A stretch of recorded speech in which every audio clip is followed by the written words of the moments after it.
Yes. Merci Jésus. Merci pour ton amour, Père de gloire.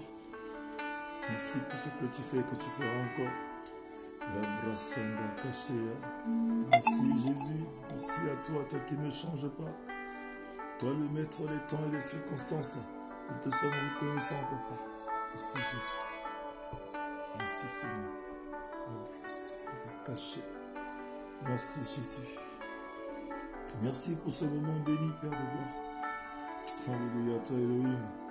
Que tout ça pour ta gloire ce soir éternel. Tu es Seigneur, Papa. Merci à toi Elohim. Merci El Shaddai.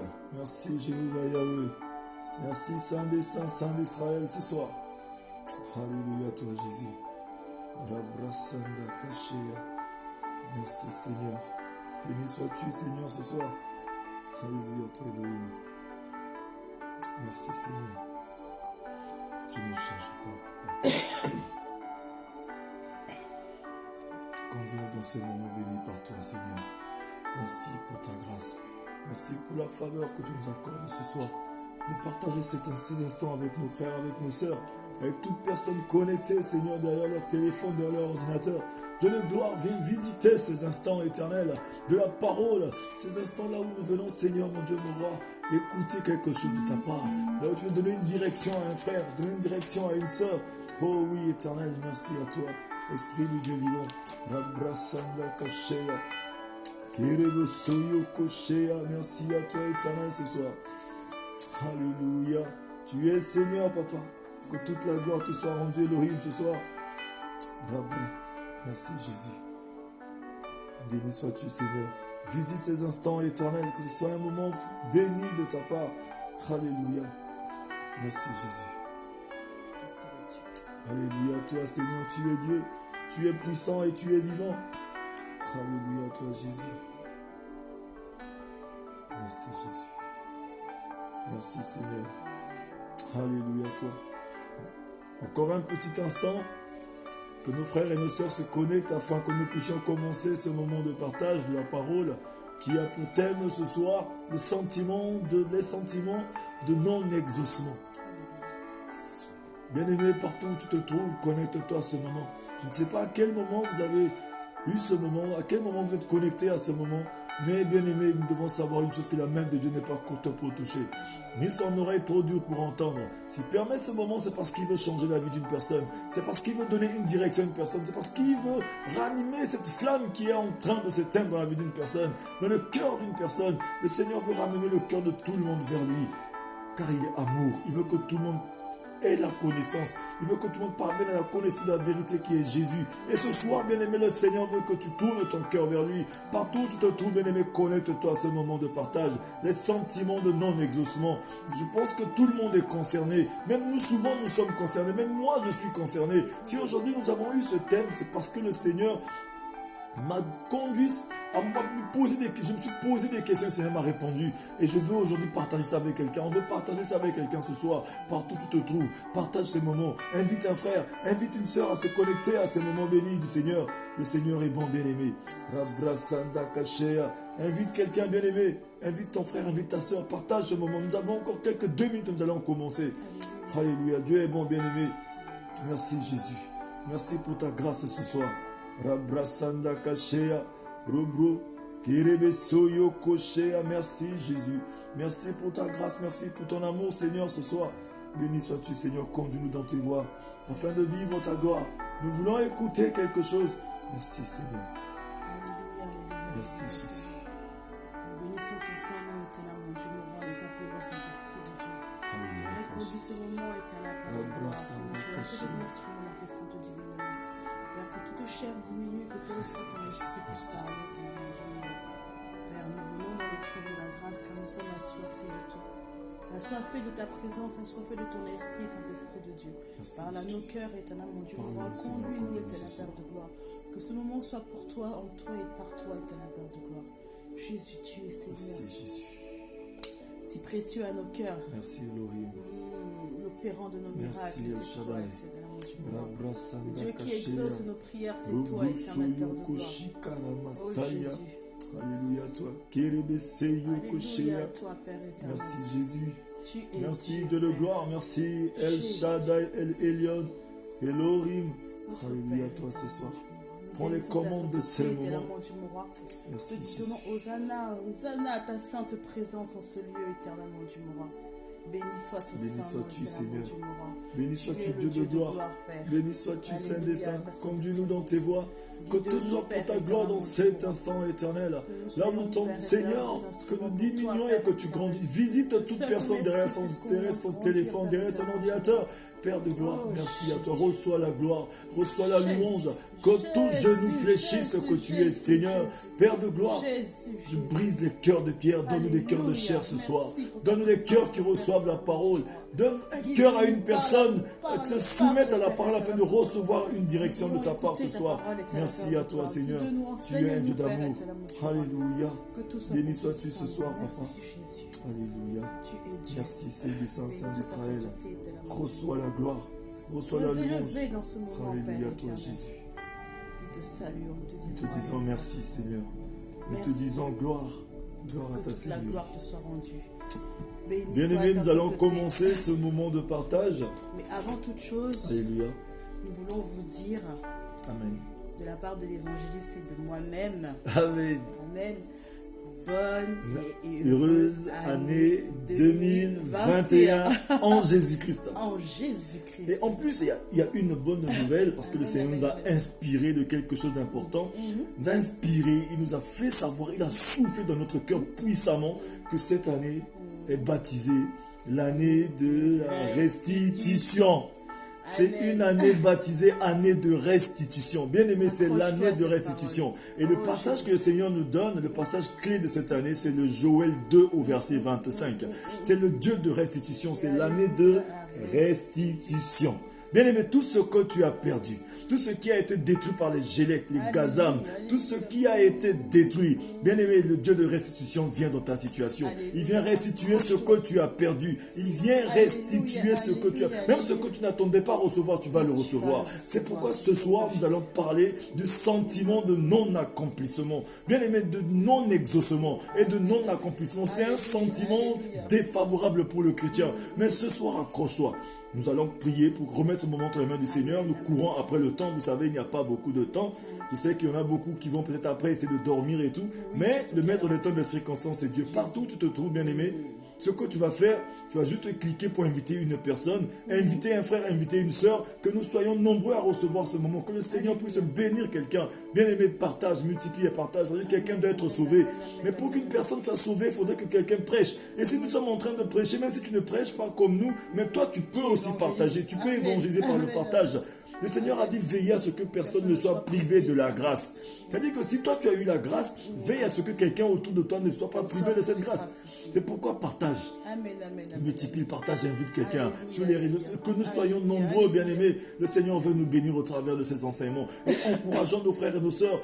Soutenons l'évangélisation. Encourageons l'évangélisation. Le Seigneur va vous bénir, bien-aimés. Il va se souvenir de vous. Car il a dit, il se souvient de nos bonnes actions envers lui et envers les saints. Il se souvient de tout ce que tu fais dans les coulisses, bien-aimés. Si personne n'a vu, mais Dieu a vu. Il connaît les intentions de nos cœurs, bien-aimés. C'est pourquoi il te demande ce soir, ouvre ton cœur et connecte à ce moment. Connecte notre personne, connecte ta famille, ton frère, ta soeur, ta mère, tes amis, les connaissances afin que nous soyons nombreux. Bien-aimés, multiplions les partages. Ce n'est pas pour faire le buzz, mais c'est pour que l'évangile soit prêché un peu partout dans le monde. Comme il a dit, lorsque cette bonne nouvelle sera prêchée partout dans le monde entier, alors après viendra la fin. C'est-à-dire que, bien aimé, nous sommes dans l'indication de la fin. Le Seigneur veut que cette parole soit prêchée. Amen, amen. Mais nous allons commencer, je vais prier. Alléluia.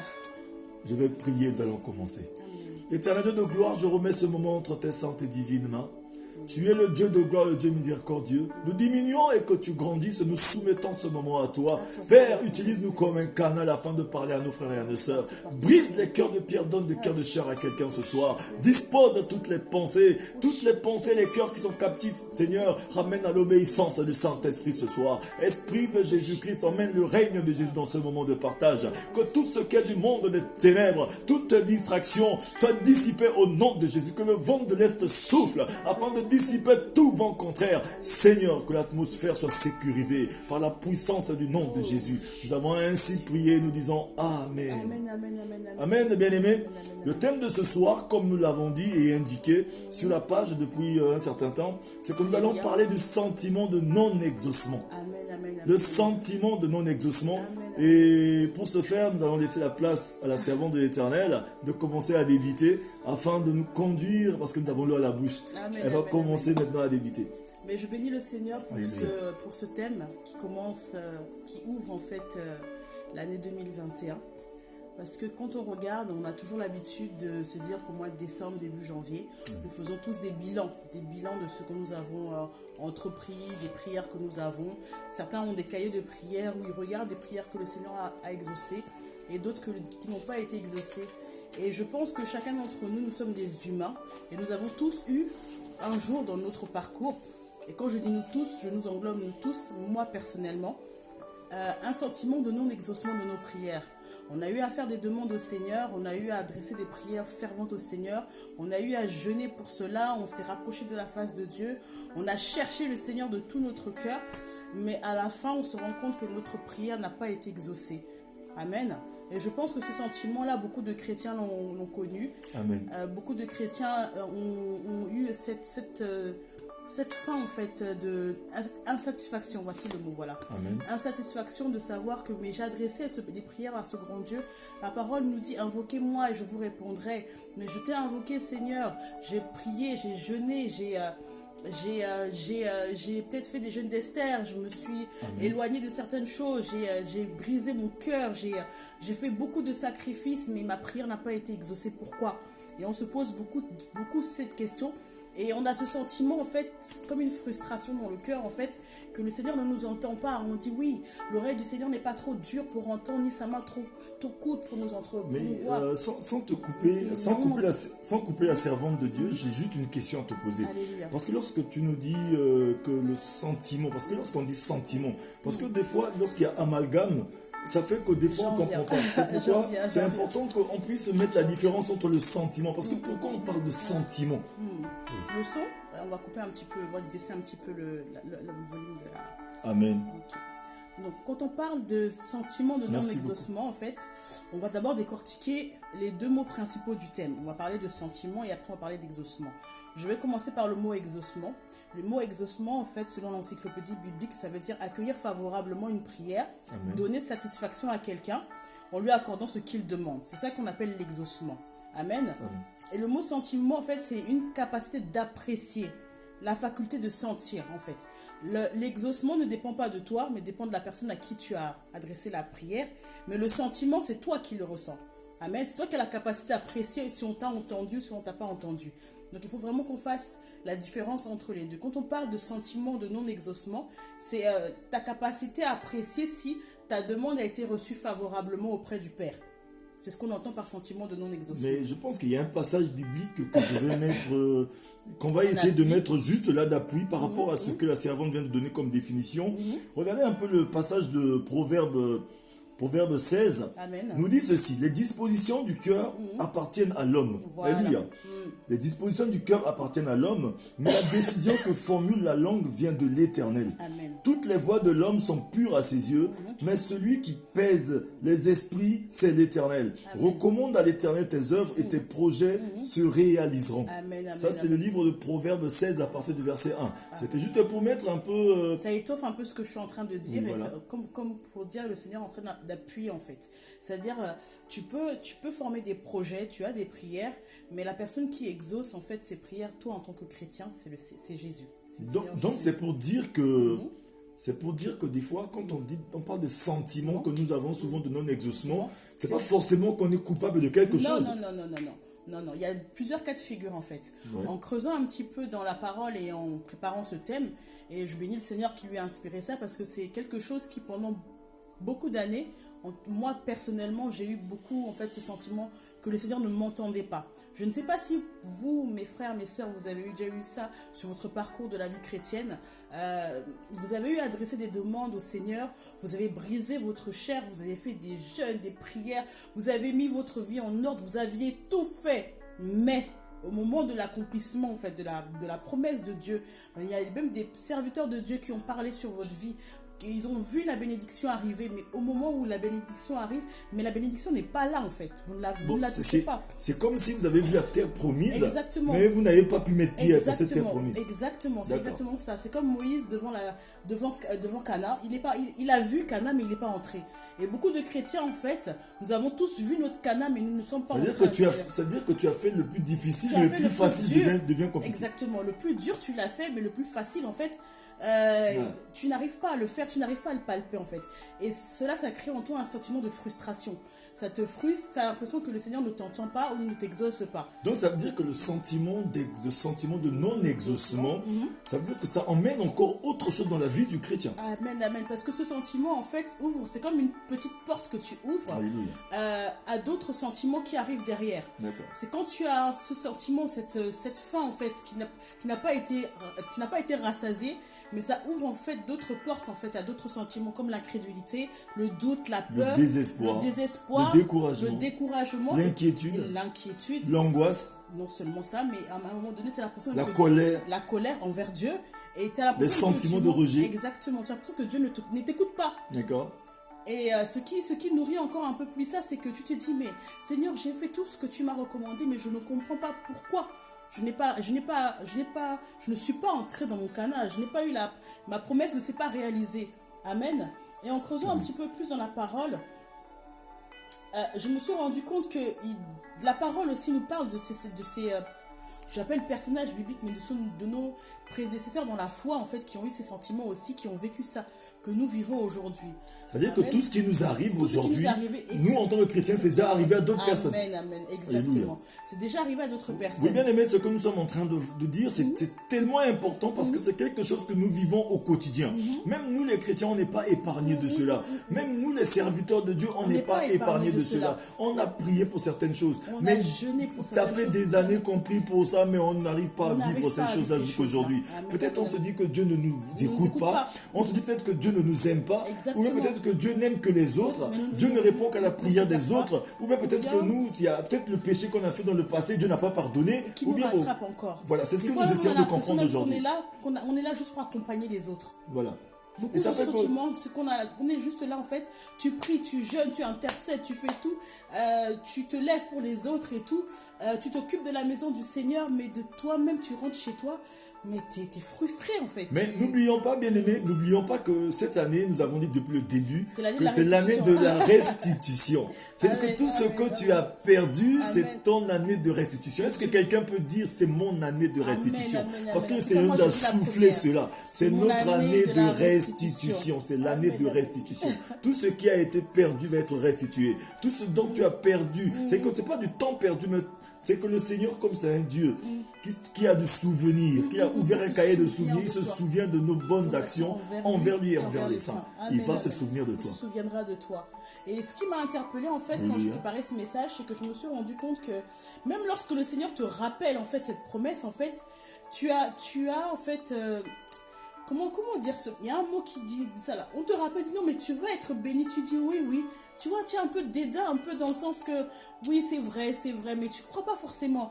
Et je me suis rendu compte que notre père dans la foi, à savoir Abraham, en fait, il a eu ce sentiment. Quand on lit le livre de Genèse à partir du chapitre 17, du verset 9 au verset 17, le Seigneur lui rappelle la promesse qu'il a fait sur sa vie en disant que tu auras un enfant avec Sarah. Amen. C'est au moment où il lui change de nom. Tu ne t'appelleras plus Abraham, mais tu t'appelleras Abraham. Ta femme ne s'appellera plus Sarai, mais elle s'appellera Sarah. Amen. Et l'enfant que tu auras avec Sarah, en fait, sera en fait l'enfant de la promesse. Il entend la parole de Dieu, il la comprend, il la conçoit. Mais à un moment donné, au verset 17, ce qui m'a interpellé, c'est que Abraham a ri et a dit dans son cœur, oh, mais comment, je vais paraphraser, hein, comment un vieillard comme moi, là, qui a plus de 100 ans, avec ma femme qui a plus de 90 ans, on peut avoir un enfant? C'est-à-dire que lui, déjà, il se regardait de la manière physique. Il se regardait de la manière physique. C'est-à-dire que la réalité, il se regardait à la réalité. Il regardait à la réalité. Et mais ce qu'il a fait, juste une parenthèse, j'aimerais dire à quelqu'un bien aimé, la réalité n'est pas la vérité. Amen. Il y a une nette différence entre la réalité et la vérité. La réalité démontre autre chose, mais la vérité démontre aussi autre chose. Et la prière qu'il a adressée au Seigneur, en fait, ce n'était pas par rapport à la promesse qu'il a reçu. Amen. Mais c'est par rapport à Ismaël. Seigneur, daigne veiller sur Ismaël. Et le Seigneur a dit, je t'exaucerai. Amen. Il a dit, je t'exaucerai. Il a eu un jugement favorable sur sa prière. Alléluia. Donc je me suis posé la question, mais la promesse d'Abraham était là, mais il lui exauce une autre prière. Il y a des fois, ce que tu attends réellement, tu ne le vois pas s'accomplir, mais c'est des prières secondaires que tu vois s'accomplir. Parce que Ismaël, en fait, c'est, comme on dit, c'est une prière secondaire. Mais ce Dieu-là, c'est un Dieu d'exaucement. Exactement. Ce qu'il a dit, ça amène derrière pour l'accomplir. Exactement. Parce que non seulement il a fait dans la promesse qu'il a faite à Abraham, il a dit à Abraham ceci, il a dit que je bénirai le fruit de tes entrailles. C'est-à-dire que tout ce que tu mettras au monde, il bénira. Et il a tenu sa promesse parce que Ismaël a été béni. Amen. Mais jusqu'à aujourd'hui, la descendance d'Ismaël est bénie. Est béni. Mais Ismaël n'était pas l'enfant de la promesse. Oui, c'est la différence. Et le Seigneur a tenu parole parce qu'un an après cette parole, eh ben, Sarah a eu enfin Isaac. Amen. Donc je me suis dit, même le père de la foi a eu un sentiment en fait de non-exaucement. Mais qu'est-ce qui a fait que Isaac, étant donné qu'il a reçu la promesse, Abraham a reçu la promesse de Dieu, vous allez voir bien aimé que avec le Seigneur il n'y a pas de raccourci. Non, il n'y a pas de raccourci. C'est la ligne droite qui est le meilleur. J'aime bien mes frères congolais qui disent souvent que le Nzela Mokuse, c'est que le plus court chemin. Vous allez voir ça que le plus court chemin. Avec Dieu il n'y a pas de plus court chemin. C'est-à-dire qu'Abraham a emprunté le court chemin. Il a emprunté le court chemin. Parce que des fois nous aussi lorsqu'on attend en vain, à court-circuiter en fait. On veut court-circuiter un peu le chemin de Dieu. On n'aide pas Dieu bien-aimé. Lorsqu'il a fait une promesse sur ta vie, attends-la. Elle arrivera certainement. Alléluia. Il y a une promesse sur ta vie, c'est l'année de restitution. Attends-la, elle s'accomplira certainement. Dieu ne ment pas. Amen, amen, amen. Et en allant un peu plus loin, on va laisser notre Père de la foi. Le Seigneur m'a soufflé, m'a parlé de, 4 personnages bibliques. Il m'a parlé de Anne. Mais déjà, avant de laisser le Père de la foi, j'aimerais bien que tu dises quand même quelque chose, parce qu'il y a beaucoup de personnes, beaucoup de bien-aimés derrière cet écran, qui ont reçu des promesses aussi de la part du Seigneur, qui doivent avoir des enfants, qui doivent se procréer, qui doivent avoir un bon travail, qui doivent avoir un grand ministère, ou bien qui doivent faire de grandes choses, mais depuis un certain temps, ils ne voient l'ombre de rien du tout. Mais est-ce que, même pas un petit nuage, est-ce que tu peux parler au moins? Parce que je me rappelle que même il y a aussi un homme de Dieu dans la Bible, quand on parle de nuage, on parle de celui-là qui a lorsque la pluie devait arriver, mais il est sorti, il a dit à l'autre, va voir, est-ce qu'il y a Élie. Ça c'est mon prophète, il a dit va voir, préféré, la pluie arrive, il a dit non, je ne vois rien. Après il a dit non, j'ai vu seulement un petit nuage. Bien aimé, je crois que cette parole t'appartient, c'est pour quelqu'un aussi ce soir. En fait, il faut que tu aies l'attitude que Élie a eue au moment où il attendait en fait l'accomplissement de la promesse de Dieu. Parce que souvent, nous, lorsqu'on attend les promesses du Seigneur, on voit les petits signes, on les néglige. Ne sous-estime pas les petits commencements, les petits signes lorsque tu attends la promesse du Seigneur. Il est parti voir une fois, il n'y a eu aucun signe. 2 fois, il n'y a eu aucun signe. 3 fois, il n'y a eu aucun signe. 4 fois, il y a eu jusqu'à 7 fois. C'est à la 7e fois le chiffre de l'accomplissement. Il y a eu un petit nuage. Quand tu attends la promesse de Dieu, ne néglige pas les petits signes que le Seigneur t'envoie. Et il faut avoir l'attitude d'Élie. Ne te décourage pas. Persévère. Parce que le sentiment de non-accomplissement, nous avons dit depuis tout à l'heure que lorsque tu développes le sentiment de non-exaucement, ce sentiment-là, c'est comme si c'est une chose qui est en toi, comme si non, le Seigneur ne me voit pas, le Seigneur ne me regarde pas. Ce sentiment nous conduit à ne pas regarder les petits commencements, à ne pas honorer les petits commencements. Parce que le Seigneur a dit, contente-toi de ce que je te donne. Parce que je ne te délaisserai jamais, je ne t'abandonnerai jamais, je serai avec toi dans ce que tu entreprendras de faire. Ça veut dire que les petits commandes, les petits signes que le Seigneur nous donne, comme Dieu ne fait jamais de petites choses. Tout ce que Dieu, c'est-à-dire c'est la loi de qu'on appelle la loi de la croissance. La loi de la croissance. Tout ce qui est petit est appelé à grandir, bien aimé. Tout ce qui est petit est appelé à grandir. Alléluia. Mais ce n'est pas notre sujet d'aujourd'hui. Nous ne parlons pas d'Élie aujourd'hui. Amen. Donc nous allons revenir à nos exemples. Amen. Nous allons prendre l'exemple de Anne.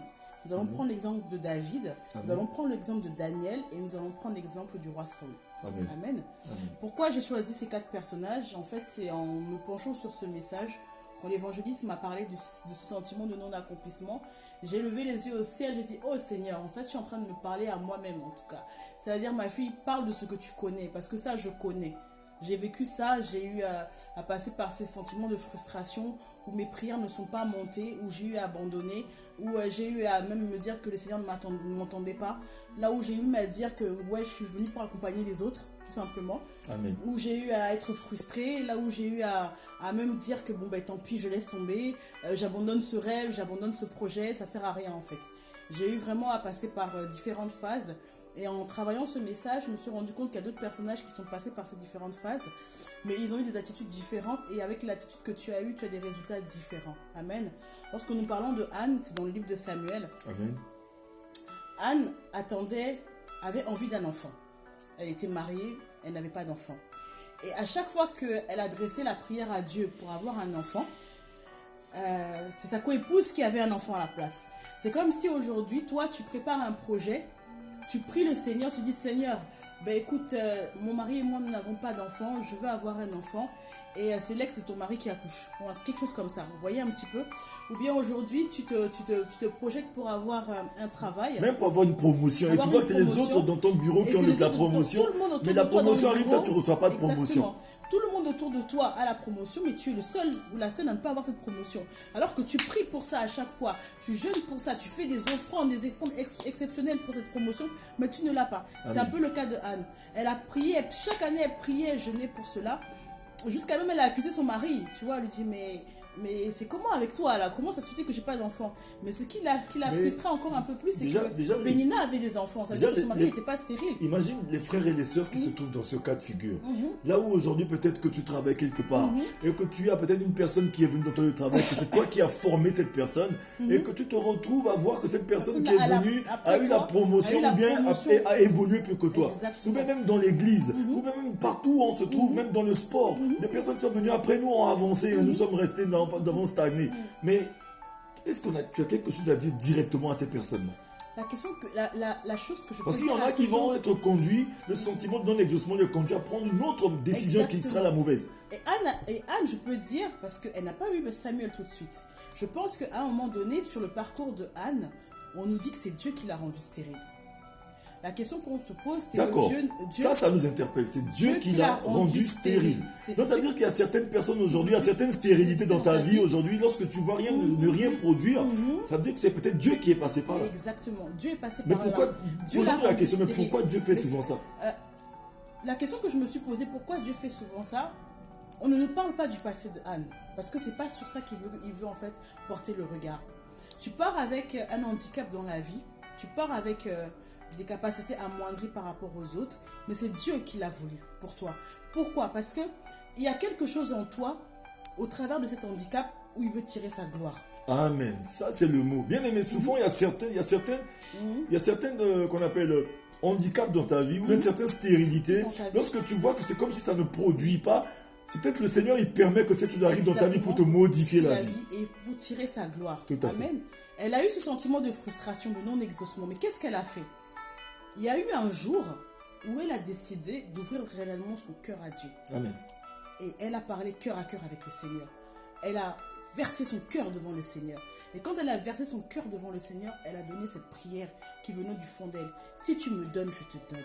Et au moment où elle a dit cette prière, si tu me donnes, je te donne, il y a eu un homme de Dieu qui était là, qui avait peut-être l'habitude de la voir chaque année-là, mais cette année-là, par rapport à la prière qu'elle a fait, à ce vœu qu'elle a fait au Seigneur, à ce cœur à cœur qu'elle a fait au Seigneur, à ce moment-là, le Seigneur a utilisé cet homme de Dieu pour appuyer sa prière. Non, mais bien avant ça même, pendant qu'elle est en train d'époncher son cœur, l'homme de Dieu n'a pas saisi cette révélation. Exactement. Parce que l'homme de Dieu a automatiquement dit quelque chose. Est-ce que c'est le vin qui Est-ce que c'est le vin que cette femme... Parce que souvent, bien aimé, lorsque tu es devant la situation de ta vie, bien aimé, ne regarde pas l'homme. Que ce soit un homme de Dieu, que ce soit qui que ce soit. Parce qu'elle s'est retrouvée dans le cylindre de l'homme de Dieu. Et plus tard, le Seigneur allait utiliser l'homme de Dieu pour sa vie. Mais le problème, que ce qui a fait que le Seigneur a utilisé l'homme de Dieu pour sa vie, c'est avec le déclenchement venant d'elle. Parce que lorsque le Seigneur te dit, fortifie-toi et prends courage, ça veut dire que le déclic, c'est toi. L'initiative doit commencer par toi. Amen. Oui. Et l'initiative a commencé par elle. Tout à fait. Et quand l'initiative a commencé par elle, quand cet homme de Dieu lui a parlé, peut-être méchamment. Mais vous allez voir que dans tout ce que tu as essayé de dire, vous avez vu que toi, tu vois, tu es passé très vite. Mais on va revenir petit à petit. Il y a toute une démarche. Pourquoi? Parce que pourquoi elle n'a pas pris la décision d'aller voir un marabout? Elle n'a pas pris la décision d'avoir les hommes du monde, mais elle a couru directement à l'église. J'en reviens. Dans la présence de Dieu. J'en reviens. Parce qu'il y a plusieurs cas de figure. Je prends le cas de figure de Anne. On arrivera à d'autres cas de figure. Tout à fait. Le cas de figure de Anne, c'est qu'elle est partie auprès du Seigneur, elle a ouvert son cœur, elle a pleuré. Tout à fait. Et quand elle a pleuré, à ce moment-là, Dieu a utilisé l'homme de Dieu pour la bénir et elle a eu l'exaucement de sa prière. Nous avons un autre cas de figure encore qui est le cas de figure de David. Mais je pense qu'il y avait la persévérance dans ce cas de figure. Amen. Un des premiers points pour que ta prière, pour ton exaucement arrive, il y a la persévérance. Il faut retenir qu'il y avait la persévérance. Il y avait la persévérance. Tout à fait. Le cas de David, en fait, toujours dans le livre de Samuel, nous allons beaucoup évoluer là-dessus. Parce que pour finir aussi le cas de Anne et Pénina, d'autres ils prennent la décision d'aller ailleurs, mais elle par contre n'a plus la décision de ne pas sortir de la présence de Dieu, mais d'aller chercher la présence de Dieu. Nous reviendrons au cas de ces personnes qui vont chercher ailleurs. Tout à fait. On va prendre le cas de David. David, en fait, il se retrouve en train de prier, c'est dans 1 Samuel 12 à partir du verset 15. Amen. Il se retrouve en fait en train de prier pour l'enfant qu'il a eu avec Bersheba, adultère. C'est-à-dire qu'il a eu à tuer le mari de Hur, le mari de Bersheba. Et de ce méfait, en fait, de cette relation en fait adultère, il y a eu un enfant. Et le Seigneur a envoyé le prophète Nathan pour lui parler sévèrement. Amen. Et il y a eu une sentence qui est tombée. Et quand on lit en fait ce passage, le Seigneur a frappé l'enfant de maladie. Et à ce moment-là, David s'est retourné vers Dieu et a commencé à jeûner, à prier, afin que le Seigneur fasse grâce à cet enfant. Il a prié, il a jeûné, il a prié, il a jeûné, il a prié, il a jeûné. Et puis à un moment donné, l'enfant est mort. Donc ça veut dire que le jeûne n'était pas efficace ou bien? C'est pas ça. C'est pas que le jeûne n'était pas efficace. Parce que vous savez, nous les chrétiens, des fois, lorsqu'on se retrouve devant des dilemmes, on pense que le jeûne... Allez, 15 jours de jeûne. On pense que le jeûne devient... C'est comme si le jeûne pour nous devient... L'arme magique. C'est comme si le jeûne devient une technique pour sauter les ponts. Ou bien pour, je sais pas, pour sauter les ponts. Bien aimé, le jeûne n'est pas une technique. Le jeûne, c'est pour avoir une relation avec le Seigneur. Et malgré le jeûne et la prière, on est venu lui annoncer que son enfant était mort. Alléluia. Donc sa prière n'a pas été exaucée. On peut dire aussi qu'il pouvait être frustré à ce moment-là. Mais l'attitude de David m'a interpellée. Parce que quand on lui a annoncé que l'enfant était mort, il s'est levé. Il a coupé son jeûne. Il a enlevé la cendre. Il s'est lavé. Il s'est habillé. Et il est parti rendre grâce à Dieu. Et il est reparti. Pourquoi? Mon évangéliste. Là, nous avons l'eau à la bouche. Donc, on attend la servante du Seigneur de nous dire ce qu'elle est en train de nous dire. Et le Seigneur me dit, en fait, il me dit, c'est comme aujourd'hui, une personne qui vit, qui est arrivée dans un pays, Alléluia. Amen, a fait un faux mariage, a eu des faux papiers, Amen. Amen. La sentence d'expulsement est arrivée. Et à ce moment-là, au lieu de se retourner vers le Seigneur pour demander pardon, pour chercher la face de Dieu pour demander pardon, cette personne en fait se tourne vers le Seigneur pour dire « Hé Seigneur, mais les papiers que j'ai eu frauduleusement là, fais quelque chose afin qu'on ne me les enlève pas. » C'est un peu ce que David a fait. Mais je pense que ce que la servante est en train de développer, vous savez que c'est un peu une façon pour nous les enfants de Dieu, souvent lorsque on prie, on dit Seigneur, que ta volonté soit faite, mais nous on veut imposer notre volonté à Dieu. On veut que le Seigneur nous fasse comme nous on veut. Seigneur, c'est cette femme-là que je veux. Seigneur, c'est seulement ça que je veux. Alors que Dieu, il ne fait pas comme nous on veut, mais il fait comme lui il le veut. On peut lui demander certaines choses, il ne peut pas lui mettre des temps et des circonstances. Donc il le fera, mais il le fera en son temps et comme il le veut. Bien aimé, c'est pourquoi nous avons lu le passage tout à l'heure qui était dans le livre de Proverbes. Proverbes nous dit ceci, que les dispositions du cœur appartiennent à l'homme, mais la décision que formule la langue vient de l'Éternel. Toutes les voies de l'homme sont pures à ses yeux, mais celui qui pèse des esprits, c'est l'Éternel. Recommande à l'Éternel tes œuvres et tes projets se réaliseront. Mais lorsqu'on recommande à l'Éternel nos œuvres, nos projets se réaliseront, vous savez, la volonté de Dieu souvent ici-bas est bafouée par les hommes. C'est pas pour rien que Jésus-Christ va nous dire plus tard, nous apprendre cette prière. Père, que ta volonté soit faite sur la terre comme au ciel. Parce qu'il sait que la volonté de Dieu au ciel, elle est parfaite. Mais la volonté de Dieu ici-bas, elle est bizarre. Elle est bafouée. Elle est bafouée, elle est bizarre. Et sur quelle terre? C'est pas la terre qu'on piétine. Il parle de la terre qui sommes nous. C'est notre cœur. La volonté de Dieu ici, ça devient bizarre. C'est pourquoi le Seigneur nous apprend ça. Demande de chaque Seigneur que ta volonté soit faite. C'est qu'on fait des prières à Dieu, mais on attend le temps de Dieu. Nous ne savons pas souvent attendre le temps de Dieu. Je pense que ici, c'est le temps de Dieu qui intervient. Et en fait, non seulement c'est le temps de Dieu qui intervient, Alléluia. mais en fait, il faut savoir que examiner en fait ta prière que tu demandes à Dieu, ce que tu demandes à Dieu. Ça m'interpelle. Il y a un passage qui parle un peu de ça. Le livre de Jacques 4, verset 3. Amen. Alléluia. Jacques 4, verset 3 va nous dire, je vais lire ce passage parce que Amen. ça m'interpelle. On va vite fait regarder Jacques 4, verset 3. Amen, amen, amen. Bien aimé, si vous avez vos Bibles, Faut chercher, commencez noter les maintenant à passages noter bibliques. les passages parce qu'on a donné certains. C'est des enseignements, c'est un moment important qui est fructueux pour tout un chacun de nous. Et shalom à tous les frères et les sœurs qui nous ont rejoints en retard. Vous n'êtes pas en retard, vous êtes dans le bon timing. Mais Bonne ce que année à nous avons à faire, bonne année à vous d'abord. Et ce que nous avons à faire, c'est de partager. Invitons les frères, que nous Amen, soyons amen, nombreux. amen. Partageons au maximum, bien aimé. Donc l'évangéliste nous a dit Jacques 4, Verset 3. verset 3. Je suis en train de chercher rapidement. Jacques 4, verset 3 nous dit ceci. Vous demandez et vous ne recevez pas parce que vous demandez mal. Afin de tout dépenser pour vos passions. Amen, Afin de amen. satisfaire vos passions. C'est-à-dire que vous savez, on demande souvent pour satisfaire, dans certaines versions de Bible on dit, c'est pour satisfaire nos envies. Amen, amen. Ici on dit c'est pour satisfaire nos passions. Amen, C'est amen. une mauvaise demande. Pourquoi? Parce que Dieu n'exauce, Dieu n'exauce pas. C'est-à-dire qu'il n'apprécie pas, il n'exauce pas les sentiments, c'est-à-dire les envies. Exactement. Mais c'est plutôt le désir. Amen, amen, amen. Parce que amen. les envies, c'est tout ce qui est platonique. On envie souvent, on veut posséder juste pour plaire aux gens, pour montrer aux gens qu'on est là. On veut tout. C'est que les envies, Dieu n'agrée pas les envies. Amen, amen, Mais Dieu amen. agrée le désir. Amen. Parce que le désir, c'est un sentiment de besoin qui est exprimé par la parole. Et quand Dieu a donné une sentence, Amen. s'il ne voit pas une réelle repentance derrière, ta prière ne pourra pas être agréée. Amen. David, il a fait cette prière, mais il avait déjà la sentence qui était là. Il essayait en fait d'attendrir le cœur de Dieu en lui disant, Seigneur, fais quelque chose pour cet enfant. Non. En fait, quand tu fais ta prière à Dieu, Amen. si tu fais avec des mauvaises intentions, lui qui sonde les cœurs et les reins, il regarde tes intentions en fait. Amen. Et dans le cas de David, cet enfant, c'était un enfant d'adultère. David, lui, voyait l'enfant, mais Dieu voyait en fait le royaume derrière. Comment Mais je pense que lorsque la servante est en train de nous dire, lorsque tu es en train de nous dire que Dieu regarde les intentions, ça m'interpelle aussi.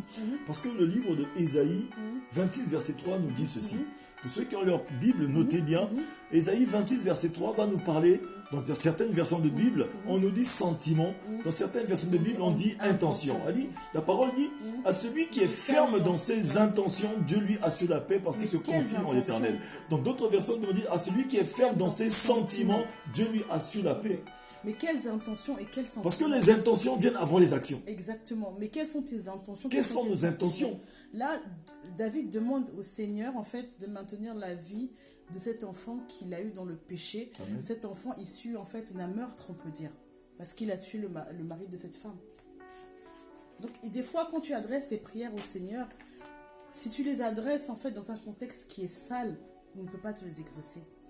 Et quand tu as un sentiment de frustration là-dessus, là, il faut t'examiner toi-même d'abord. Est-ce que consciemment, quand je me regarde consciemment, la prière que j'ai demandée à Dieu, est-ce que, même moi-même, est-ce que je pourrais l'exaucer pour quelqu'un? Est-ce que je suis serein? Quand je lui adresse... Parce que des fois, le manque de sérénité aussi Exactement. nous conduit à faire des prières. Parce que ça m'interpelle aussi, surtout, parce qu'il y a un passage biblique que nous avons vu tout à l'heure, je ne sais pas si tu te souviens, celui de Jérémie. Le passage de Jérémie. Le passage de Jérémie qui nous parle, de Jérémie 7 à partir du verset 4, qui nous parle de, qu'on appelle l'espérance trompeuse. Exactement. L'espérance trompeuse, parce que des fois on essaie de tromper un peu Dieu. On vit dans l'espérance, bien sûr, mais l'espérance trompeuse. C'est-à-dire qu'on vit dans le péché, quand même, mais on espère quand même que Dieu nous fasse du bien malgré notre péché. Il peut pas. On vit dans le désordre quand même, mais on veut quand même que Dieu nous fasse du bien. Exactement. C'est Alléluia. exactement le cas de David. Alors on essaie de conditionner Dieu par rapport à notre péché.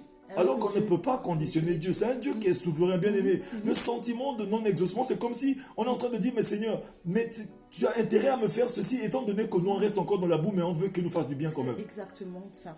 Et l'attitude que David a eue... C'est pas le manque de reconnaissance. Il y a le manque de reconnaissance aussi. Il y a aussi, comment on dit, je peux dire, être ingrat.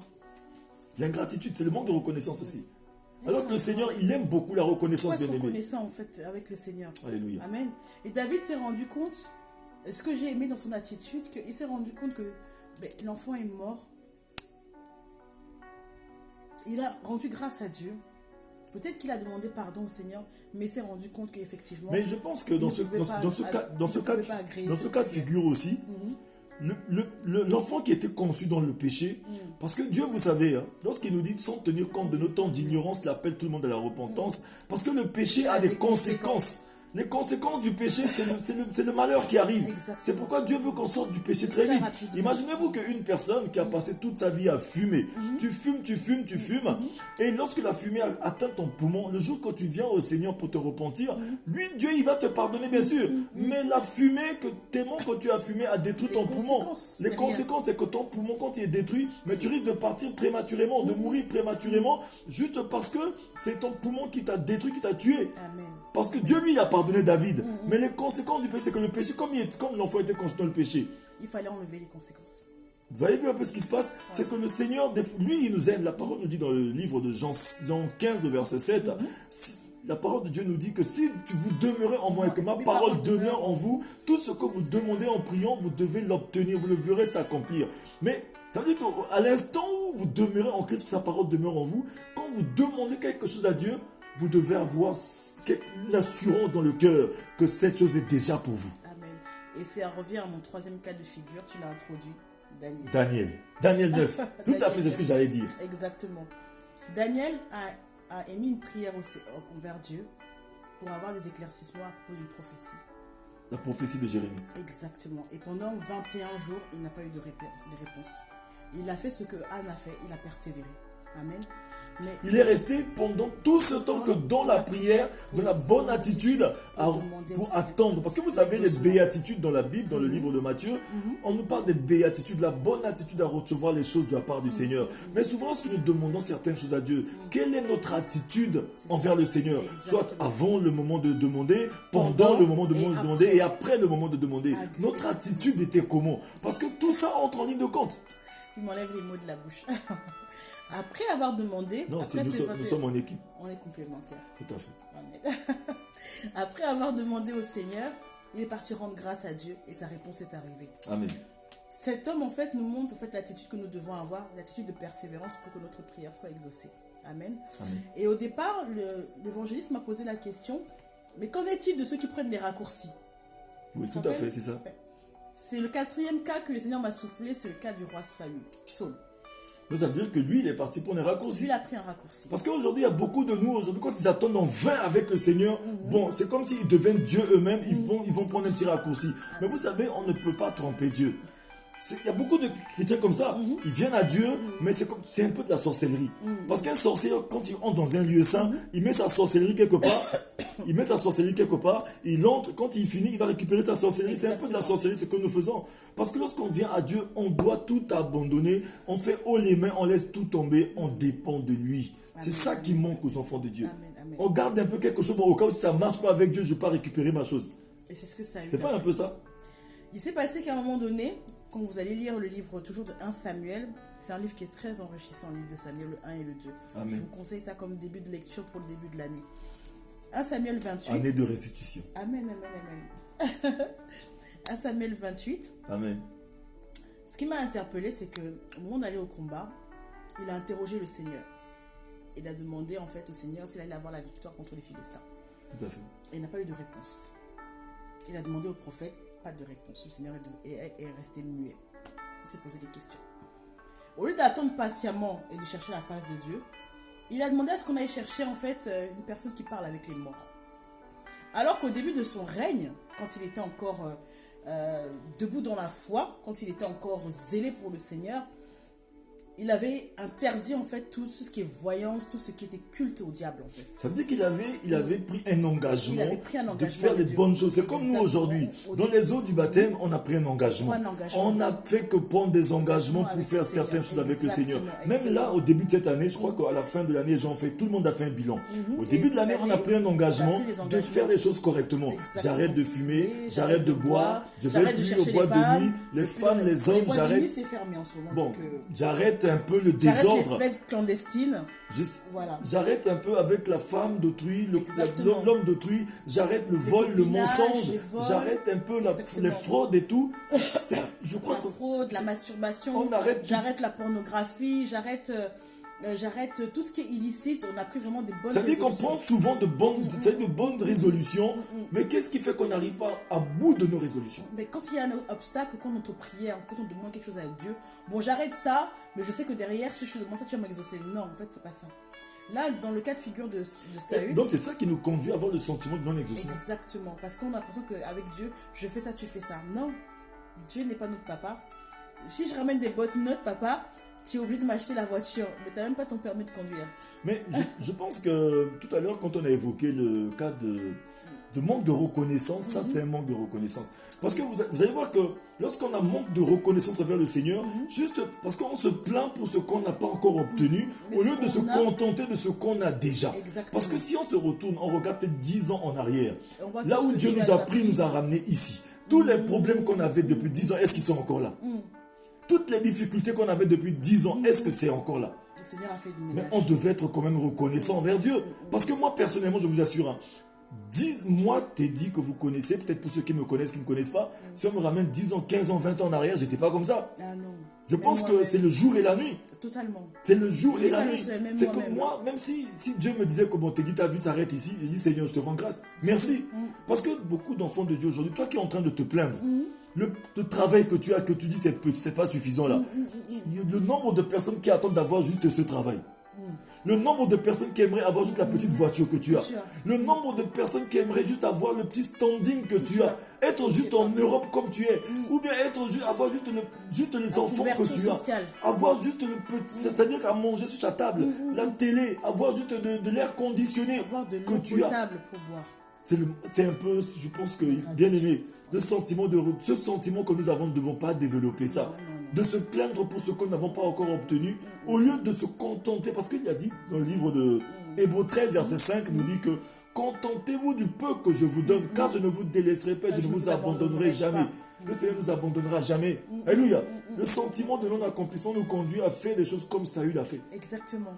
Et bien, ce qui s'est passé, c'est qu'il a cherché. Et généralement, dans ce cas-là, Amen. c'est un petit avertissement que je donne en tant que serviteur de Dieu.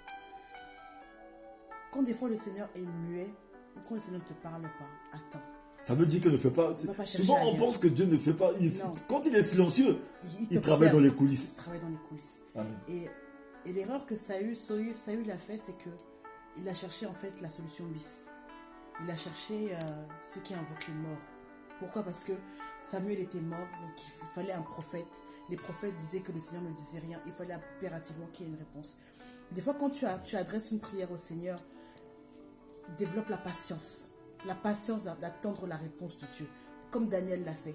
Il a persévéré et il a eu la patience d'attendre. Bien aimé, L'impatience te conduit souvent à faire Amen. des dégâts. Amen. La patience est un fruit de l'esprit aussi. C'est un fruit de l'esprit. Avoir la patience d'attendre. Parce que ton impatience va te conduire à poser des actes qui vont amener la mort. Amen. Mais j'aimerais bien parler, quand la servante de Dieu évoque la patience, j'aimerais juste développer un peu la patience de la manière des enfants de Dieu, de la manière de la foi. Parce que la patience, selon les hommes, lorsqu'on va dans la définition biblique, la définition du dictionnaire, c'est différent de la définition biblique. Parce que la définition des hommes, selon les hommes, la patience, c'est la capacité d'attendre quelque chose. Alléluia. Ça dit qu'on simplifie seulement la patience. Mais alors qu'avec le Seigneur, la patience, c'est la bonne attitude dans l'attente de cette chose. C'est-à-dire que tu dois attendre, mais avec la bonne attitude. Souvent, nous avons la mauvaise attitude. Le sentiment de non-exaucement, c'est la mauvaise attitude que tu as développée. Et ce sentiment va te conduire à prendre le raccourci. Ce sentiment va nous conduire à prendre des mauvaises décisions. Ce sentiment va nous conduire à être, au lieu d'être reconnaissant, à être méconnaissant. On commence à médire Dieu. Alléluia. Au lieu de la parole nous dit, nous devons rendre grâce à Dieu car telle est sa volonté à notre égard en Jésus-Christ. Toutes choses concourent au bien de ceux qui aiment Dieu. Que se passe en mal et en bien, c'est seulement pour ton bien. Amen, amen, amen. Et il y a aussi un passage de Ézéchiel 12, verset 28 qui nous dit ceci. Dieu, c'est-à-dire que lui, le Seigneur, tout ce qu'il a dit s'accomplit en temps et en heure. Exactement. Il n'y a pas de délai dans ses bénédictions. Parce que souvent, on va me commencer à dire que non. Bon, peut-être que si Dieu ne m'a pas béni, peut-être qu'il me bénira demain. Il est en train de bénir les autres. Alors que Dieu est capable de bénir tout le monde en même temps. Il est omniscient, omniprésent, omnipotent. Soit il peut bénir tout le monde en même temps, ou soit il ne bénit pas tout le monde en même temps. Exactement. Mais qu'est-ce qui fait que souvent aussi, on pense que Dieu bénit que les autres et il ne bénit pas nous? C'est notre attitude face au Seigneur.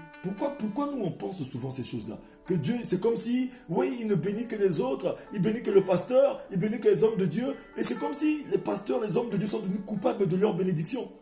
En fait, c'est les mauvais sentiments, en fait. Tu as une mauvaise information.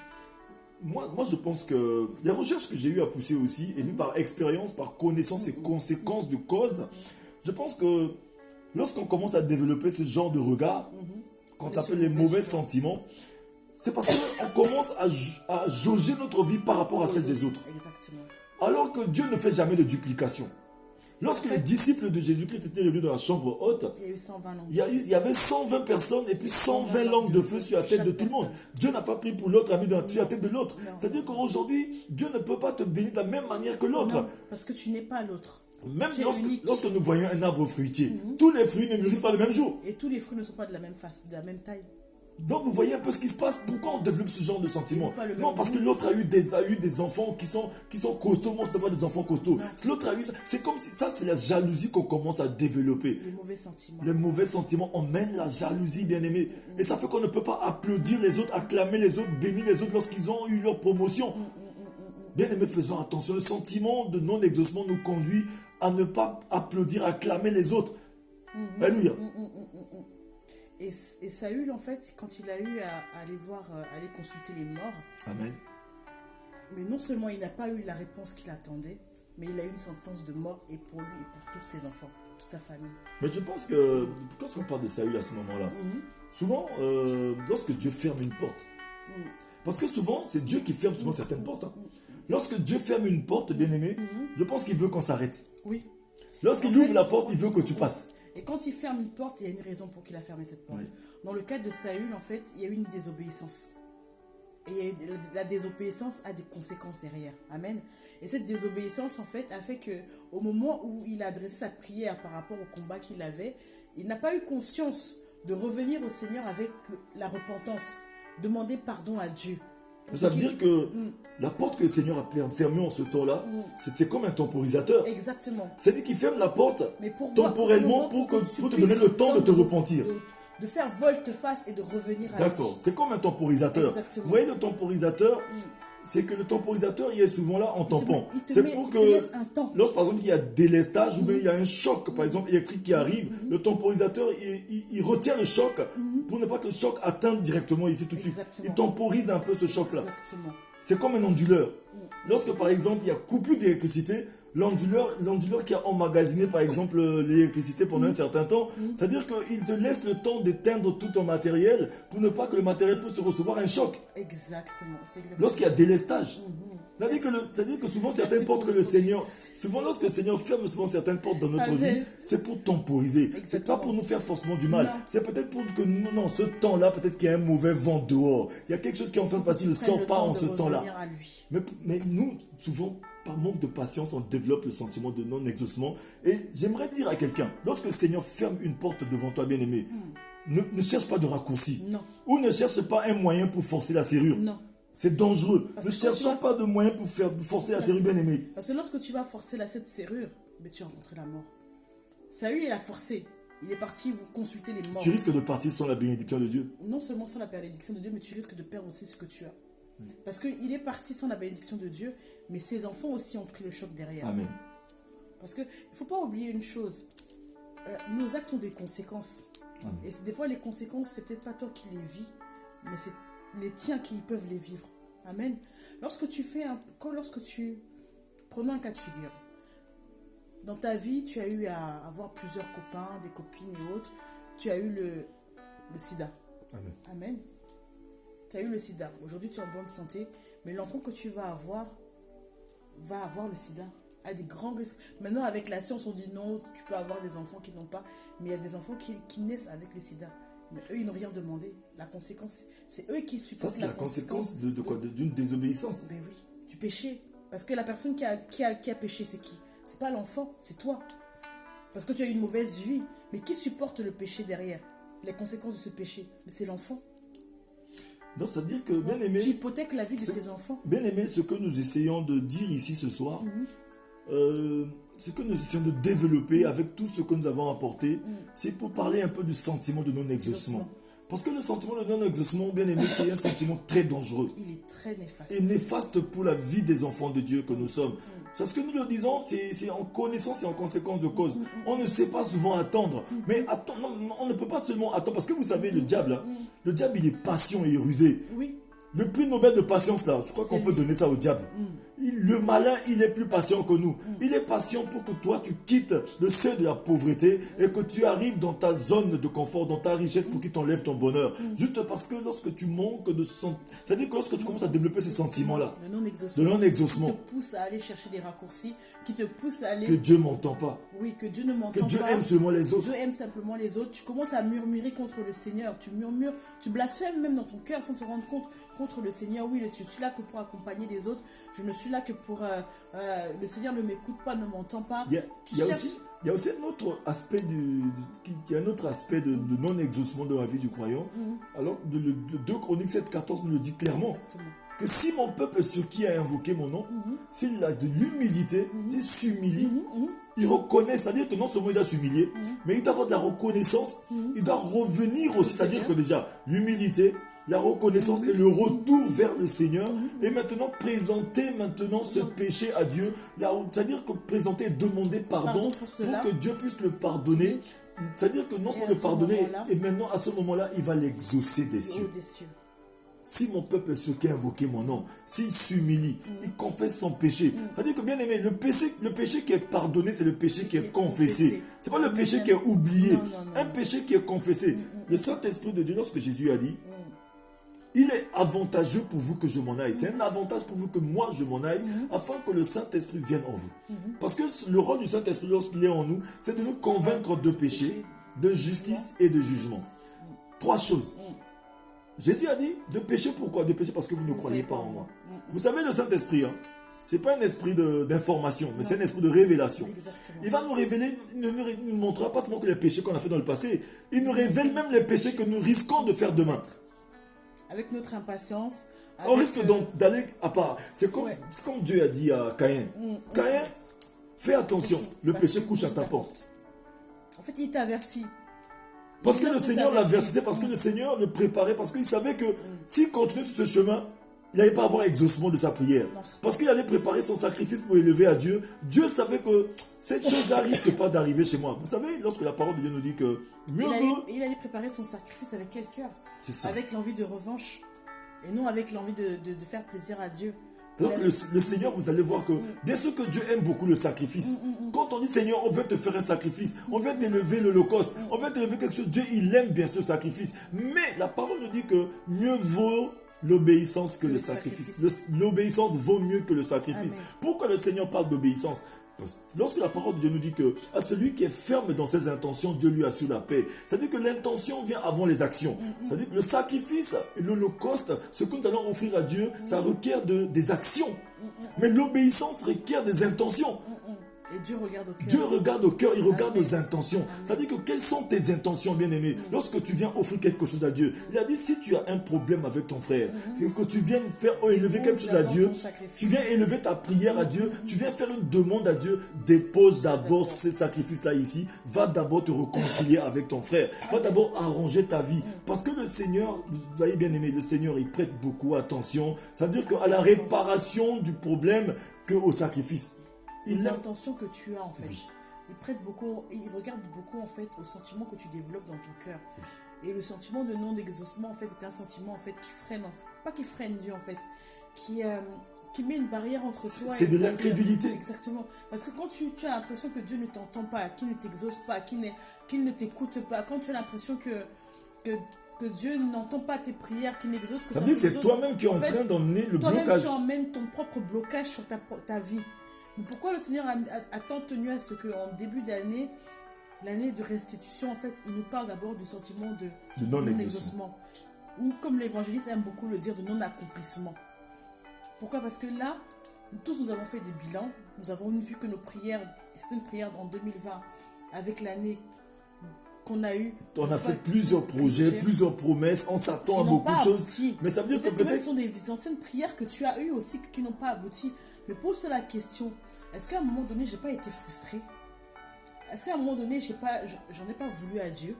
Est-ce qu'à un moment donné, je n'ai pas cherché une autre alternative? Une autre issue que Dieu. Voilà, ou bien je n'ai pas fait de quelque chose. L'amalgame avec autre chose. Parce que aussi, lorsqu'on commence à faire certaines choses prennent la place de Dieu, Dieu aussi n'est pas content. Exactement.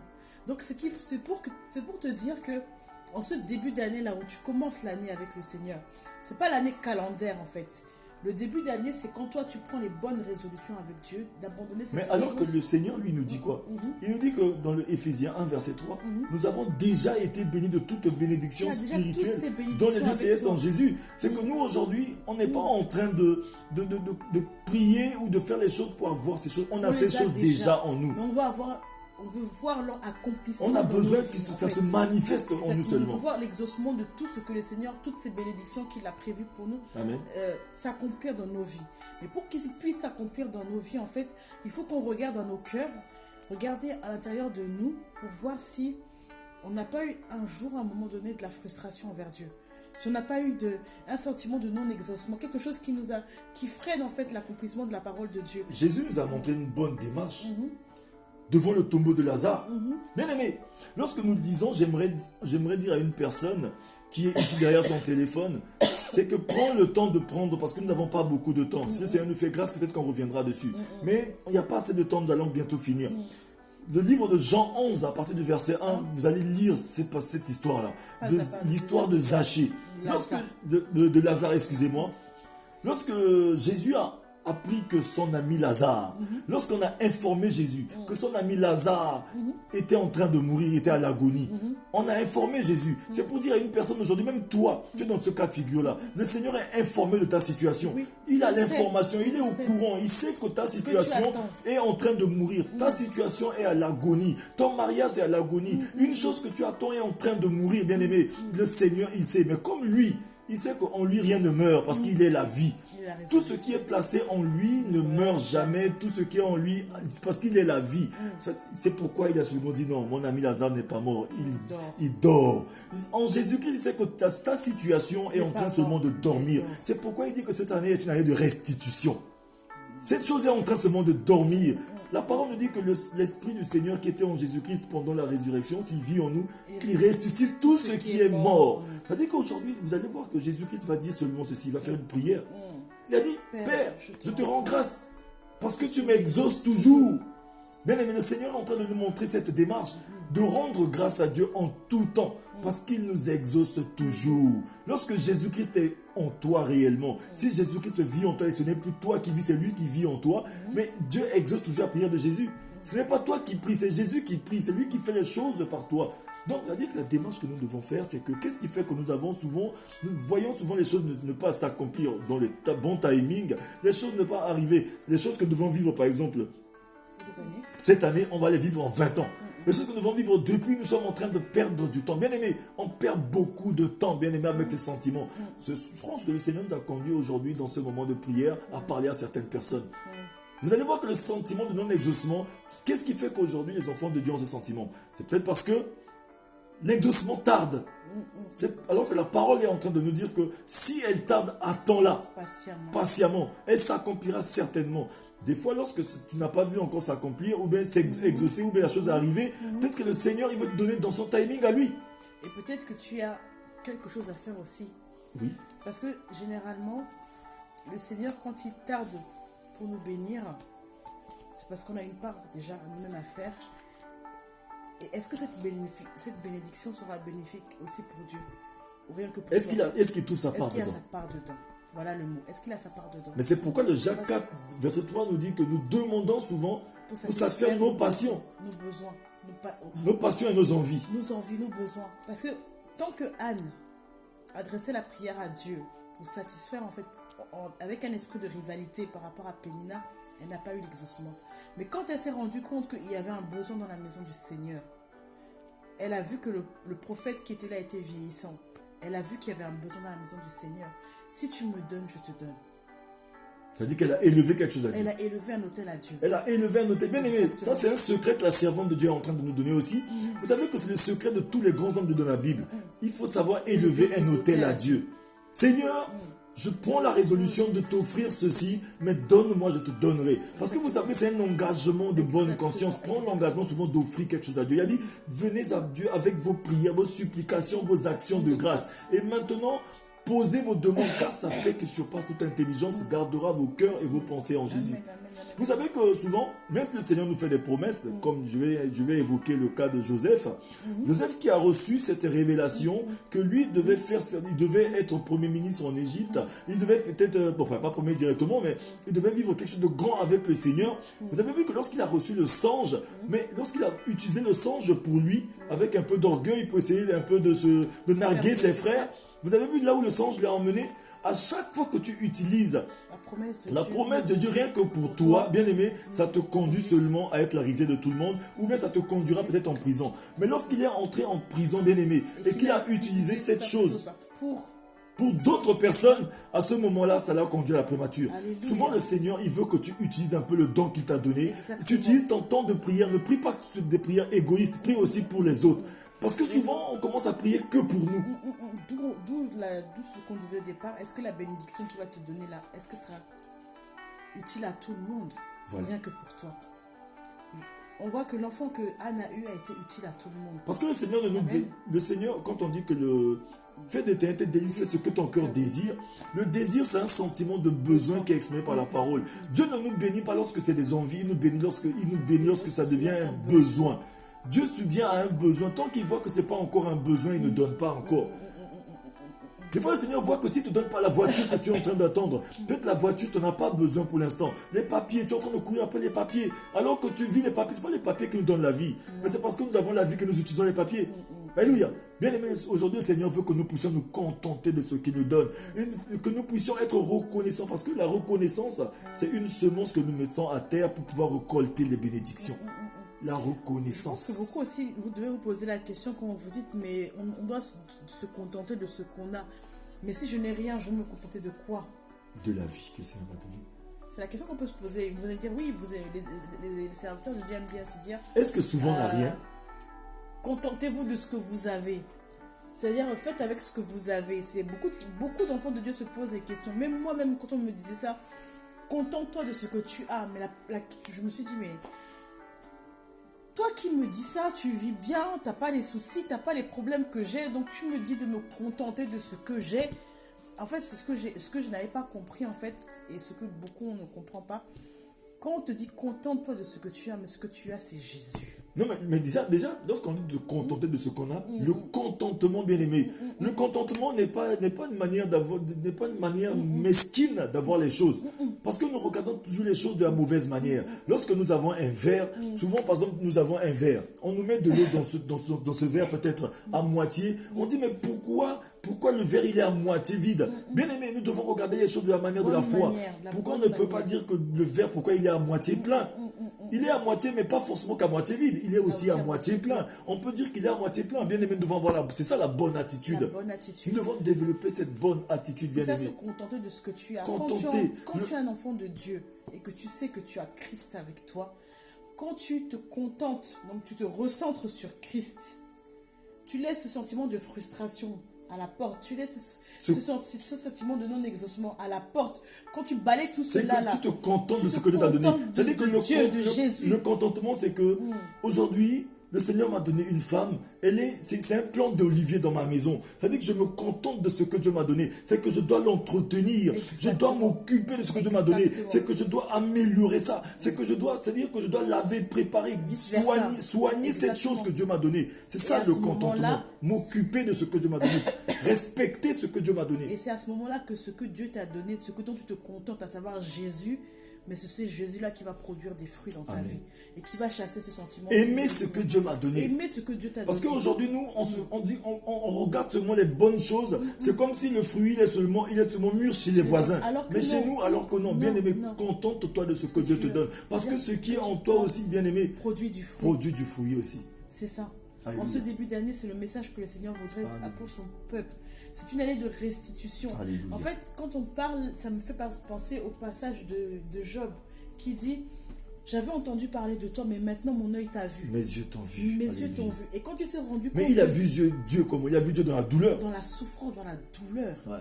Et quand il s'est rendu compte que non, mais il a vu le Seigneur, à ce moment-là, malgré la douleur et la souffrance qu'il a eue, il a pris la peine de prier pour ses amis qui étaient venus au départ. Bon, c'est vrai qu'ils étaient venus pour compatir avec lui et un peu pour l'accuser. Mais il n'a pas regardé à tout ça. Il a donné de ce qu'il n'avait pas, c'est-à-dire le peu de temps qu'il avait, il a consacré ça aux autres, il a prié, et c'est là où le Seigneur lui a restitué tout ce qu'il avait perdu. Amen. Ça, c'est un autre secret que le Seigneur veut donner. La restitution. Amen. Bien-aimé, j'aimerais dire à une personne aujourd'hui, je sais que derrière ce téléphone, derrière cet ordinateur, derrière cet écran, il y a beaucoup de frères et de sœurs qui souffrent. Il y a des gens qui sont en train de se poser des questions. Mais tout ce que vous êtes en train de dire, mais ma situation ne change pas. Ça fait longtemps que je suis malade. Ça fait longtemps que j'attends le mariage. Ça fait longtemps que je vis cette chose. Ça fait longtemps que j'ai prié. Mais c'est comme si Dieu m'écoute. Bien-aimé, je suis en train de te dire. Toutes les prières que nous faisons à Dieu, Dieu écoute les prières. C'est que toutes les prières qui sont faites, bien-aimés, dans la foi, c'est-à-dire que la justice, le Seigneur écoute. Aujourd'hui, bien-aimés, quelle que soit la maladie, quelle que soit l'épidémie, quel que soit le problème, quelle que soit la difficulté, la parole de Dieu dit que rien n'est impossible à Dieu. C'est-à-dire que le Seigneur, on dit qu'en Dieu, rien n'est impossible. Le Seigneur est capable de te sauver de ta situation. Même pendant que nous sommes en train de parler, pendant que nous sommes en train de parler, la parole qui est en train de circuler, le Seigneur peut te sauver de cette situation. Demain, tu peux te réveiller, tu vas voir, même si on te dit que non, toi, il n'y a pas de place. Bien aimé, le Seigneur va forger une place pour toi. C'est possible. Mais ce que le Seigneur veut, c'est que tu développes la bonne attitude ce soir. À partir de ce moment, c'est que le sentiment de non-exaucement, c'est la chose que nous devons bannir. Nous devons chasser, de cultiver la bonne attitude. La bonne attitude. Même si je ne vois rien aujourd'hui, c'est pas que Dieu ne fait rien, comme dit l'évangéliste. Même si je ne vois rien aujourd'hui, rends gloire à Dieu. Demain est un autre jour. Aussi vrai qu'il y a un soir, aussi vrai il y a un matin. Amen. Vous savez, j'aime bien souvent parler de cette anecdote-là, de cette, vous voyez ce qu'on appelle le bambou de Chine. Hein. Le bambou de Chine, je ne sais pas si il y a beaucoup d'enfants de Dieu qui connaissent ça, beaucoup de frères et de sœurs qui connaissent le bambou de Chine. Lorsque nous prenons le bambou de Chine, lorsqu'on le met en terre, le bambou de Chine, vous allez voir que lorsqu'on met en terre, et quand on vient, on va voir que la terre, après un mois, on ne voit rien. Rien n'a poussé. On vient après 2 mois, rien n'a poussé. Après 3 mois, on voit le sol est toujours aride et dur et solide, on ne voit rien. 4 mois, 5 mois, rien n'a poussé. Mais après 7 mois, lorsque tu arrives, ça veut dire que vous allez voir un petit bourgeon qui est sorti de là. Lorsque ce petit bourgeon a secoué la terre et s'est sorti, mais après juste quelques semaines, ou bien 1 mois, 2 mois, mais ça va monter jusqu'à 2 mètres, 3 mètres de haut et ça va remplir peut-être toute une superficie. Bien aimé, c'est pour vous dire que pendant que tu ne vois rien, Dieu est en train de travailler en coulisses pour toi. Quelque chose est en train de se passer. Mais ça veut dire que tout cela implique quoi? La foi. Exactement. La foi qui est une démonstration. La démonstration de l'impossible. J'aimerais interpeller la foi d'une personne ce soir. Le Seigneur a dit fortifie-toi et prends courage. Bien aimé, commence à marcher par la foi et ne marche par la vue. Exactement. Ne marchons jamais par la vue, marchons par la foi. Les illusions. Les personnes qui développent le sentiment de non-exaucement, qui croient que Dieu ne bénit que les autres, qui croient que Dieu ne les écoute pas, qui croient que Dieu les a abandonnés, c'est les personnes qui ne fonctionnent que par la vue. Parce qu'ils sont en train de jauger leur vie à la vue avec la vie des autres. Bien aimé. Tu es unique. Nous sommes uniques. Nous sommes tous uniques, bien-aimés. Le Seigneur a un plan parfait pour ta vie. Il a dit, je connais les projets que je formais pour toi. Ce ne sont pas des projets de malheur, mais des projets de bonheur. Mais j'aimerais dire à une personne, mets ta vie en ordre. Pour ce temps de la fin, bien-aimé, avec le Covid, avec tout ce qui se passe, bien-aimé, le Seigneur Prends les bonnes résolutions. Prenons les bonnes résolutions. La résolution de te contenter de ce que tu as, de te contenter de ton Jésus, d'avoir une relation avec ton Jésus. Parce que aussi certainement, quand on parle de se contenter de ce qu'on a, c'est vrai qu'on parle peut-être en abstrait, mais on va parler un petit peu, on va revenir un peu avec des cas concrets. On va parler peut-être de l'évangéliste et de moi. Amen. Amen. Il est resté longtemps célibataire, hein, pour ceux qui le connaissent. C'est très, très longtemps célibataire. Mais moi, je suis restée très longtemps célibataire. Après des relations qui n'ont pas marché, après des coups durs. La prière que j'ai demandé au Seigneur, c'est dit que faut dire franchement, moi, les hommes, c'est fini. C'est pas un serviteur de Dieu. Passe ton chemin. Et dans l'église, là où je servais, on m'avait surnommé la célèbre célibataire. C'était mon sobriquet. C'est pas un sobriquet qui te plaît, en fait, parce qu'on parle de ta situation. On commence à t'appeler par le nom de ta situation. On va dire, hey, le frère là qui est handicapé là. Voilà, c'est ça. On t'appelle par le nom de ta situation. Des fois, on appelle même la sœur qui est stérile là. Voilà. Qui ne fait pas d'enfant là. Exactement. On t'appelle par le nom de ta situation. Mais tu as les promesses de Dieu qui sont là sur ta vie. Mais Dieu a un projet pour toi, bien aimé. On te parle des paniers de fruits que tu vois devant toi et tout, mais tu dis, à ce moment-là, tu développes, tu dis, mais Seigneur, franchement, excusez-moi le langage, wesh, ce que tu dis là, je sais pas si ça s'accomplira un jour. Amen. Et quand je rencontre l'évangéliste, je le rencontre quoi à l'église. Et on se rencontre à l'église, ben, tu prends 2 célibataires, tu matches avec, mais ça matche pas. Ça matche pas, pourquoi? Parce que nous avions des visions chacun et nous avions en fait, on va dire, une ligne de conduite chacun. On vient de 2 horizons. On vient de 2 horizons différents. Chacun vient avec son éducation. Exactement, chacun vient, mais ça fait des étincelles. Mais ça ne matche pas, ça cogne.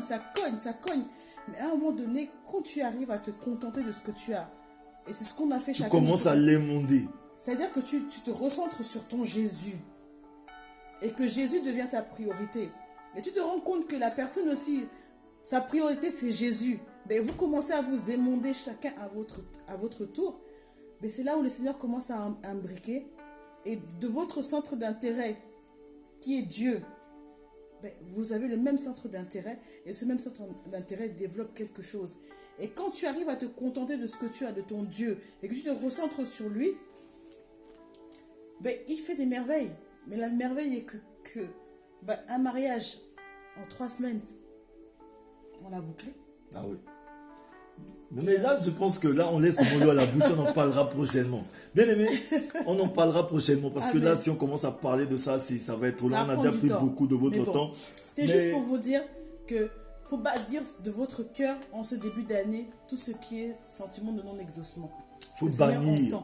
Bien aimé, le Seigneur il a baptisé cette année. Il nous a donné aujourd'hui le mot d'ordre. Le passage que nous avons, c'est le Joël 2 au verset 25. Que cette année est une année de restitution. Il va te rendre tout ce que tu as perdu. S'il nous conduit à parler aujourd'hui du sentiment de non-exaucement, c'est parce qu'il y a beaucoup d'enfants de Dieu qui ont fait leur bilan à la fin de cette année 2020 qui est finie. Que ça fait longtemps que j'ai attendu. Ça fait longtemps que j'attendais avoir un enfant. J'attendais de me marier. Mais comment tout le monde s'est posé à un certain moment ça fait longtemps que cette question. Que non, l'heure est en train de passer, mon âge est en train de passer, la réalité veut nous rattraper. Mais je me dis à une personne que la vérité de ta vie, bien aimée, c'est là où tu dois regarder. Parce que le Seigneur a déposé dans ton cœur la vision de l'éternité. La vision de l'éternité, c'est que tu ne peux que la regarder avec les yeux du cœur. Ta destinée, tu la connaîtras qu'à destination.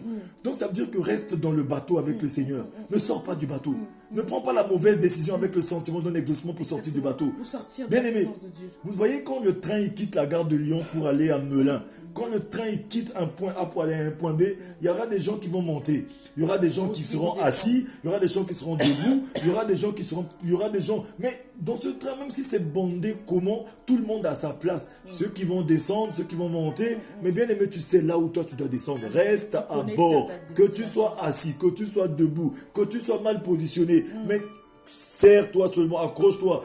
C'est la destination qui compte, bien aimé. Amen. Contente-toi de ce que Dieu te donne. Aujourd'hui, le Seigneur te dit, saisis cette parole, saisis ce moment. C'est ton moment privilégié.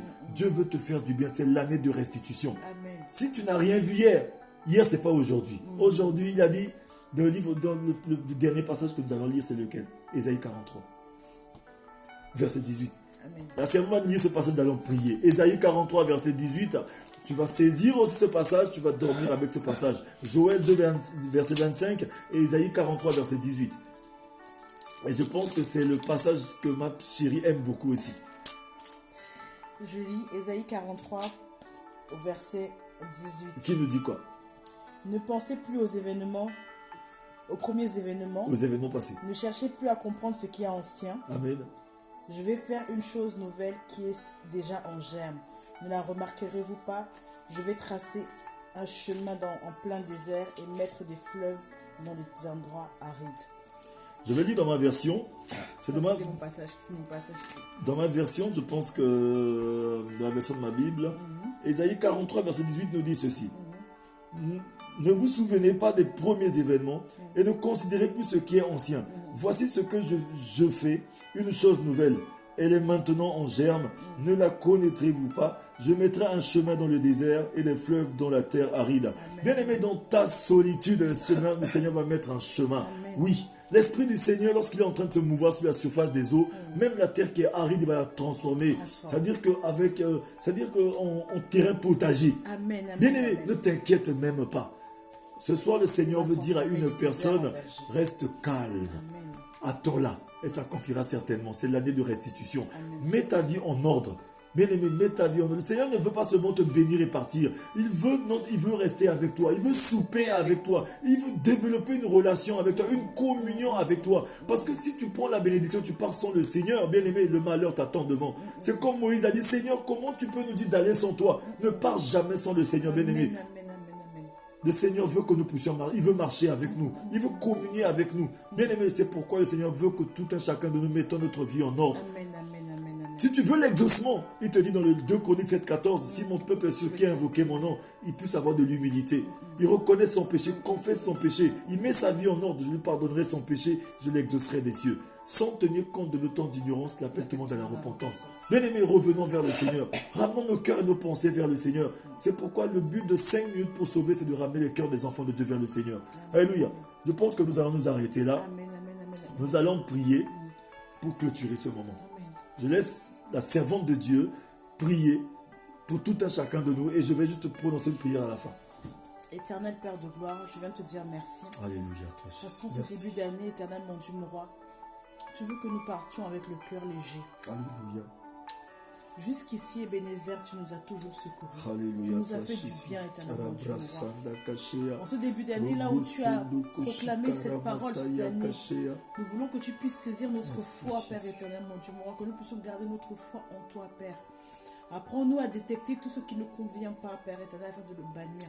Enlève en nous, Père éternel, mon Dieu, mon roi, tout sentiment de non-exaucement. Au nom de Jésus. Père, afin que nous tenions ferme sur le chemin que tu as tracé pour nous. Et que nous puissions voir l'exaucement de toutes nos prières que nous t'avons adressées dans des bonnes conditions.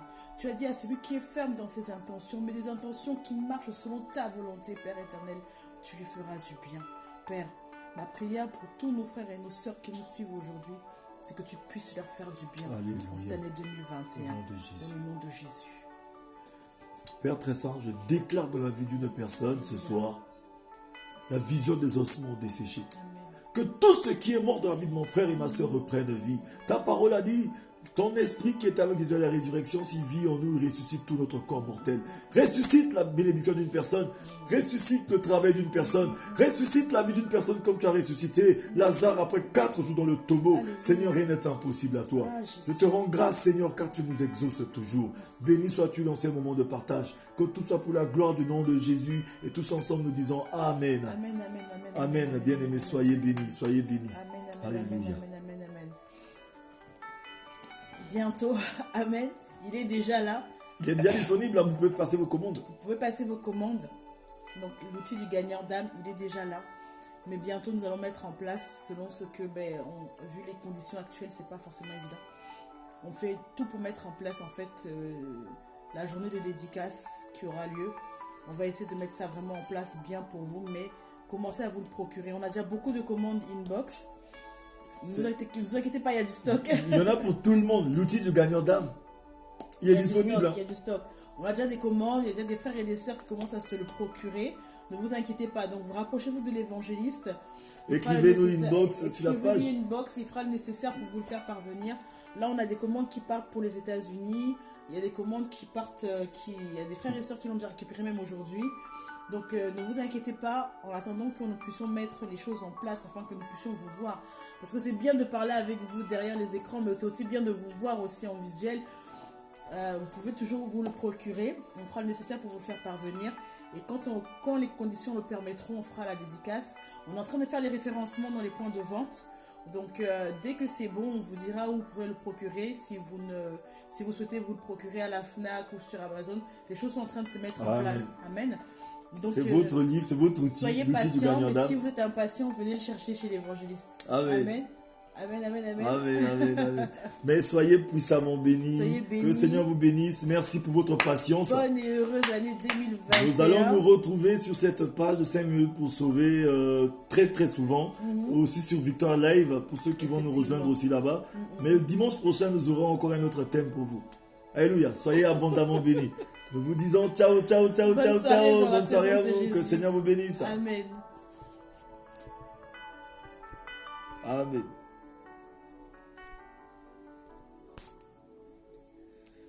Ah.